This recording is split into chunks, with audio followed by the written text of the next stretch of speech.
Les podcasts de sudinfo.be. La Meuse, la Nouvelle Gazette, la province Nord-Éclair et la capitale. C'est nouveau et c'est maintenant. Aujourd'hui, dans notre podcast Showbiz, nous recevons... Bonjour tout le monde, c'est Marco et Wendy, 16h-19h sur Énergie. Ah bah non, malheureusement, ce n'est pas Wendy, j'aurais bien voulu, mais non, c'est Marco. Salut Marco. Bonjour Cédric, bonjour à tous. Bon alors elle a pris du poil, c'est pas très bon signe si elle est comme ça, et du poids. Ah, j'ai cru que oui, du poil. Bah bon Marco, c'est déjà bien, comment ça va? Tout bronzé, tu reviens de vacances? Tout à fait, ça fait un bien fou. Et puis on passe pas, parce que c'est vrai qu'avec le confinement et tout, on a eu quand même de très très beaux jours. Je remarque même qu'en étant parti en vacances, je suis moins bronzé que certains qui sont restés ici. Donc, mais non, ça fait beaucoup de bien, ça c'est clair. En tout cas, merci d'avoir accepté notre invitation. Marco qui vient tout juste de quitter Énergie après une aventure de 13 ans. Je pense ne pas me tromper en disant que tu as tout fait là-bas. Le matin, l'après-midi, le soir, la nuit, même le nettoyage des toilettes. J'ai appris. On y était quasi, oui, bon, ça a été fait, oui, tu sais, beaucoup de choses, du bricolage, des installations, enfin ouais, non, tout a été fait. Alors on va revenir évidemment durant cette émission en détail sur ces 13 années dans un instant, mais avant toute chose, revenons sur ce qui s'est passé le 26 juin dernier, tes adieux sur Énergie. Alors on avait compris quelques jours avant que tu ne ferais plus partie de l'aventure du morning, puisqu'un communiqué de presse nous avait été envoyé nous annonçant l'arrivée de Julie Taton dans le 6-9 à la rentrée. Et dans ce communiqué, on annonçait également la présence de Chalimard, de Jérém, de Tanguy aux côtés de Julie Taton. Tu n'étais pas mentionné, donc on avait compris. Pourtant, on ne se disait pas « il va quitter Énergie ». Non, on pensait que tu allais retrouver une autre tranche horaire ou une autre mission. Et pourtant, le 26 juin au matin, sur antenne, eh bien, tu disais ceci. Ma chère Panthère, je t'écris cette lettre aujourd'hui suite à notre rupture après 13 ans de vie commune. C'est ta décision et je la respecte. Sache que je ne t'en veux pas. C'est donc bel et bien terminé. Contre toute attente un peu, non ? Ah, complètement. Bah, en fait, ça m'a traversé l'esprit à un moment donné. Et puis il y a eu cette période que tout le monde connaît où on est toujours dedans du fameux Covid, le confinement, où il a fallu... c'était un défi à relever pour nous, parce qu'on ne pouvait plus être en studio, on ne pouvait plus faire le boulot. Les équipes, il fallait protéger tout le monde et en même temps, il fallait quand même continuer le show, comme on dit. Donc il y a eu cette période et puis il y a eu toute la campagne qui a été remise derrière. Donc je me suis dit, bon, à mon avis, on va continuer. Parce qu'il faut savoir qu'en fait, le contrat, on avait un contrat qui prenait fin le 26 juin. Et donc il fallait renouveler, renégocier. Et comme avec toute cette période de confinement, je ne voyais pas le moment de négociation arriver, à un moment donné, tu te dis, oh, ça pue un peu quand même cette histoire. Et c'est vrai qu'avec le confinement, tout ce qu'on a fait avec l'équipe, je me suis dit, allez, on va continuer encore une année de plus. Donc c'est vrai que ça a été une surprise quand même, voilà, après 2 ans. Et surtout que là, on venait de faire un nouveau challenge avec Chalimard qui venait d'arriver cette année. Donc voilà. Mais, et tu disais que tu y réfléchissais avant cette période du confinement. Ça t'avait c'est pas que personnellement j'y réfléchissais, c'est que ça te traverse l'esprit. Tu sais que ton contrat s'arrête le 26 juin. Donc tu te dis, tiens, en effet, il y a une possibilité que ça s'arrête. Ça te traverse l'esprit en fait, c'est plutôt ça. Et puis on devait manger ensemble juste avant le confinement en fait avec la direction pour forcément rediscuter de tout ça. Il n'y a pas eu, ça a été reporté et puis après c'est pas venu. Donc là c'est là où tu commences à te poser la question en disant tiens, peut-être que la décision est prise. Et en effet elle était prise et moi j'ai été au courant le 15 juin en fait. Donc très peu de temps en fait avant le 26 quoi. Et ce qui est rare, c'est que tu as pu le dire très clairement à l'antenne. C'est rare qu'une direction permette à son animateur de dire la station ne veut plus de moi. C'est rare. En fait, après 13 ans avec Énergie, c'est plus qu'une relation professionnelle. Ça devient limite même la famille. C'est un peu comme une deuxième famille, des amis. Et je pense que chez eux, il était clair que j'allais pas tout gâcher comme ça en dernière minute. Moi, de mon côté, je me voyais mal mentir aux auditeurs en inventant une histoire, en disant je pars parce que j'ai plus envie alors que c'était faux. Ça aurait sonné faux. J'ai toujours été quelqu'un d'authentique et sincère. Je me voyais vraiment très mal inventer un truc pour partir. Donc j'ai réfléchi et je me suis dit non, sois transparent, disons la vérité. Et voilà. Et après, moi, derrière, il n'y avait aucune rancœur. C'est ça aussi. Je sais qu'il y en a beaucoup qui sont virés ou sont en fin de contrat et que ça se passe très mal. Une rupture, c'est jamais cool, que ce soit en amour ou en professionnel. Une séparation, c'est jamais évident. Mais voilà, moi, il n'y avait aucune raison que j'ai de la haine ou de la rancœur envers... comme je dis, c'est ta décision, mais je la respecte, comment je pourrais t'en vouloir. Cette radio m'a donné énormément et m'a permis beaucoup de choses. Donc, il est sûr qu'à un moment donné, il faut que l'histoire s'arrête, ça c'est certain, il faut tourner la page. Et pour justifier cette décision, il y a eu des raisons qui ont été évoquées, les audiences, peut-être autre chose? Vous savez, dans ces moments-là, on trouve un peu toutes les raisons qu'on veut trouver. Une radio, les audiences, hop, ça facilite l'histoire, on n'en parle plus. Non, je pense que là, clairement, c'était plus humainement parlant. On était un peu comme un vieux couple, hein. Comme je dis, après 13 ans, et on commençait à rentrer dans une phase où c'était un peu plus compliqué. Et j'avais envie de ressentir plus de confiance en fait de leur part.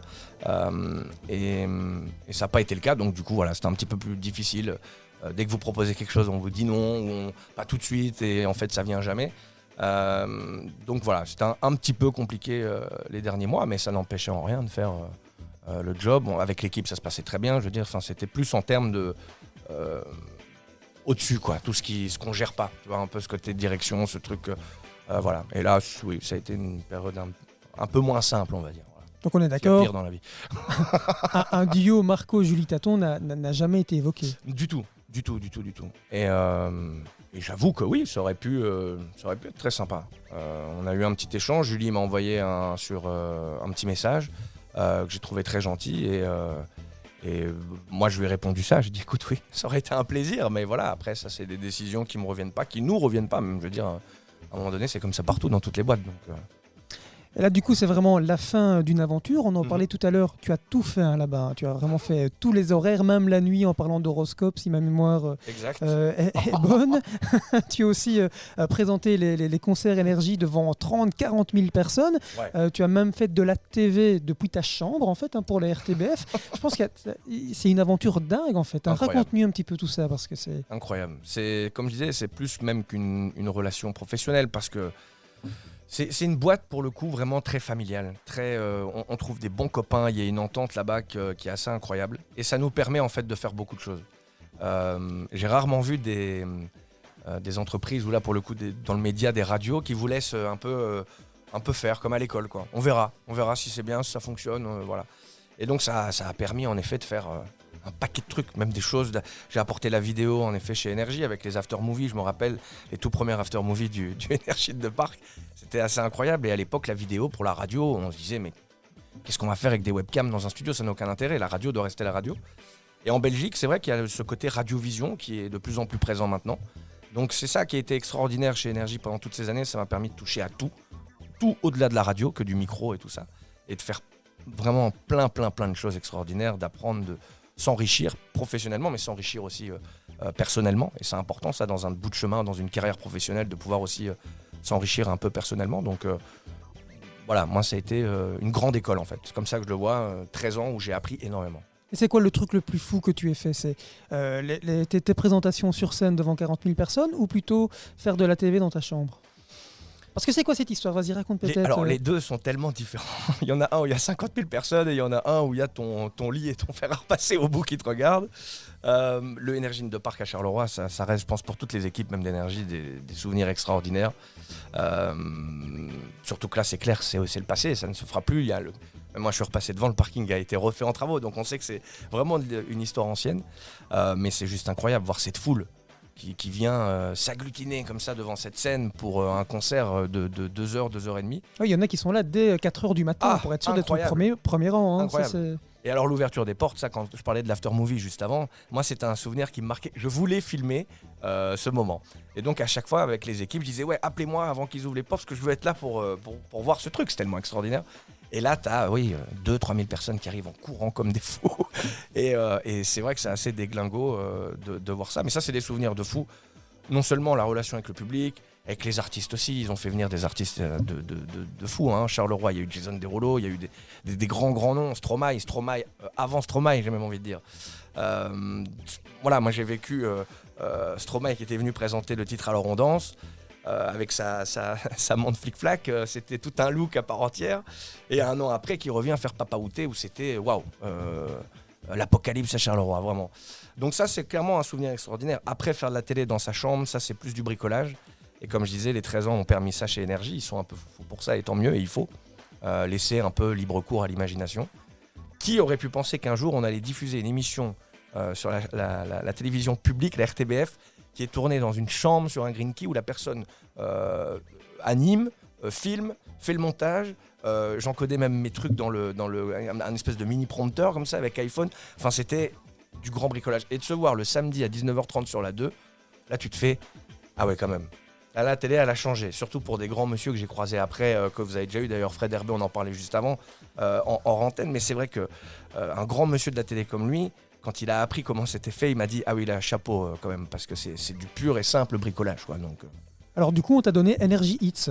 exactement. Ils se sont dit tiens lui peut-être qu'il va nous faire un truc en télé, il va continuer de bricoler. Je me déshabille en même temps, ce qui fait une chaleur. Ouais non, il fait chaud. Et ça c'est une grande particularité. On sait très bien que moi j'ai toujours chaud dès que voilà. Mais du coup non, Energy Hits ça aussi ça a été une histoire de fou. On va faire de la télévision avec un bout de bois et c'est un peu ça, tu sais, ce côté. On n'a pas les moyens mais il va falloir se les donner. Et moi j'adore ce genre de projet. Et donc oui, on a créé le bébé.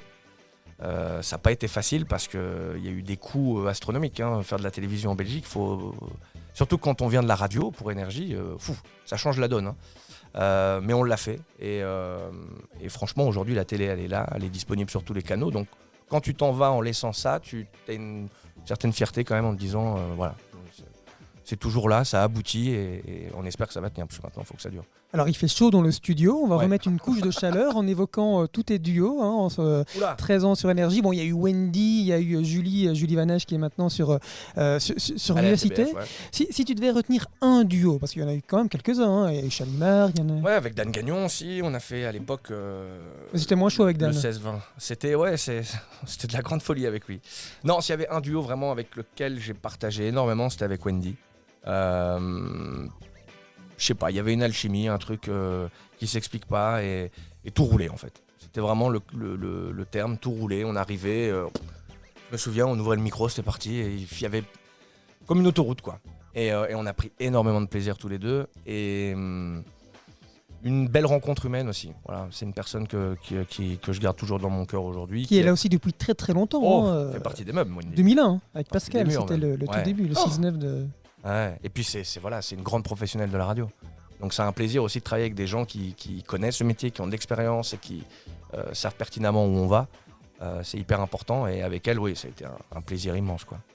On va parler de la suite maintenant. Mhm. Donc tu n'es plus sur Énergie, donc j'imagine que maintenant tu vas nous annoncer en exclusivité qu'à partir du mois de septembre, on pourra t'entendre...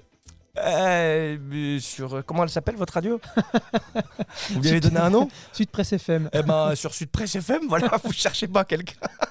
On n'est pas payé cher, Ah, bah, attention. Ça, c'est- tu sais, dans ce métier-là, l'argent fait pas le bonheur. Clairement. Mais pour l'instant, non, il n'y a pas de. Rien à l'instant, à l'horizon. En fait, il y a et il y a rien en même temps. C'est-à-dire que après 13 ans, tu te poses aussi les bonnes questions. Tu te dis, il y a des choses que j'ai peut-être plus envie de faire. Et ça, c'est bien dans la vie de savoir déjà ce qu'on veut et ce qu'on ne veut plus. Donc voilà, il y a beaucoup de rencontres en ce moment. On discute beaucoup. On verra. Voilà. Moi, en tout cas, clairement, c'est un métier que je fais avec passion. Donc ça me manque. Le micro me manquera quoi qu'il arrive. Même si je suis pas là à la rentrée, je serai là très rapidement, ça c'est sûr. Mais plutôt en radio ou en télévision? Oui, on va cuisiner. Moi, j'ai un vrai affect avec la radio, depuis toujours. La télévision, j'ai encore fait des castings récemment. Je t'avoue que c'est très perturbant, la télévision. C'est un monstre, la télévision. Pour tous ceux qui voient ça à l'écran, on se dit « Ah oui, ils sont 3-4, oui. » Sur un plateau de télévision, il y a 50, voire quelquefois 100 personnes qui travaillent. C'est une machine de guerre et moi, je suis plus habitué avec les côtés un peu intimistes. Et la radio, c'est ça. C'est un micro, un studio. C'est ce côté un peu en cocon avec sa bande. Voilà, la télé, c'est vrai que j'ai un rapport aujourd'hui plus différent. Voilà, totalement différent, où je suis très intimidé. Alors qu'en radio, voilà, j'arrive à être moi-même, à me lâcher. En télé, où je me retrouve à moitié coincé parce que je trouve ça très perturbant et c'est un tout autre exercice. Donc, je ferme pas la porte à la télévision. Mais en tout cas, puis regarde, t'as vu comment je transpire comme un fou à chaque fois que je fais un effort. C'est pareil, hein, donc c'est... Donc, va falloir déjà reprendre du sport et un coach. Mais même au-delà de ça, vraiment, j'ai un grand affect avec la radio. Donc ça, c'est sûr que si je dois choisir, ce serait la radio. Et la radio en Belgique ou en France? Parce que tu ne t'en caches pas, tu n'es pas belge, hein, ou tu es français. Picard d'origine, si C'est je à ne- côté, hein. On part comme temps. C'est quasi le baiser. Hein. Il y a peut-être plus d'opportunités en France. Donc, dans ton plan, c'est quoi? C'est vraiment rester en Belgique parce que tu as fait plein de connaissances en Belgique et tu veux rester en Belgique, ou plutôt, voilà, tu pourrais retourner en France? On ne te chasse pas. Retourne chez toi.